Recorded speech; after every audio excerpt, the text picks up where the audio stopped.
have no desire to be famous. I have a desire to do something really well. It seems to be a trend, at least from what we do on our platform and kind of document, that they kind of will use y'all. That's the cycle of people, right? Like that's the cycle of, as much as we're not going to say we, but as much as people will joke about Tyler Perry, has held on to people very well, has held on to a thing for being our community. It's always going to be Black. Whereas like other spaces will cycle that. Like we entertainment is latching onto the thing that like people deem valuable and quantifiable in that moment. And sometimes it's not us. Whether or not that's true or not is not the conversation. It's about like, oh, this is the thing that people watch. These are the commercials that they watch during this thing. Like all of that. And I think that that's also a part of the business that I was like, these are games that I can't play. Like I'm not built for that. Like I'm not built for, I know that I'm not built for that whole logistical part of the business. I'm not good at it. I know that I'm being fake. I don't think it's that. I think that I'm not good in life at being strategic. Got you. Well, your team would come into play to protect you. But I'm not, you know what I'm saying? And so I think that that's where also I struggle is like, I'm not good at executing being strategic.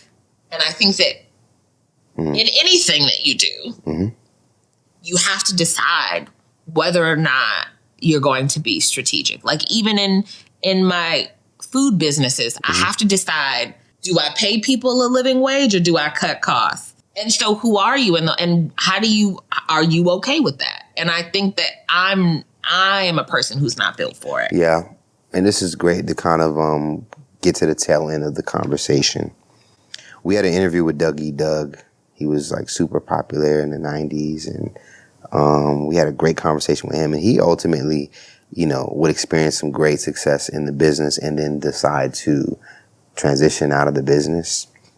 So I think it's always fascinating to talk to individuals like yourself who could probably easily step back in some capacity and start working again and try things out, but did not go there. So outside of just like your culinary business and going with that part of your spirit, what about the business that made you say, I need to leave?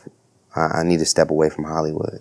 I mean, apart from feeling like I was never good at it, if we're really being honest, I've never felt like I was good at it. I never, I think that you had to be certain things. You had to be the McDonald's commercial. You had to look, and I'm like, I don't really work as some of those things. Like colorism, is that what you're hinting at?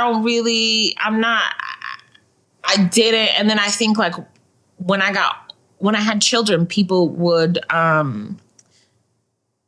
be like, you should come back. And I was like, I don't know that I have the time to just go on auditions. And that's different if that's your passion. That's the deep burning desire on the inside. That wasn't my passion. I just felt like there's so much more I could be doing with my time. When I left, it was a shift of the work and famous. I have no desire to be famous. I have a desire to do something really well. I also know that like after I had children, it was like, okay, so you're either gonna have to lose weight or gain weight. And I was like, the idea of whether or not I should lose weight or gain weight is wild. Like if I'm gonna lose weight, let me lose weight for whatever that reason is, but not because hopefully I'll get a job, or gain weight because then I'll be the large friend that makes that. I was just like, I can't think this hard about something that like is all what ifs.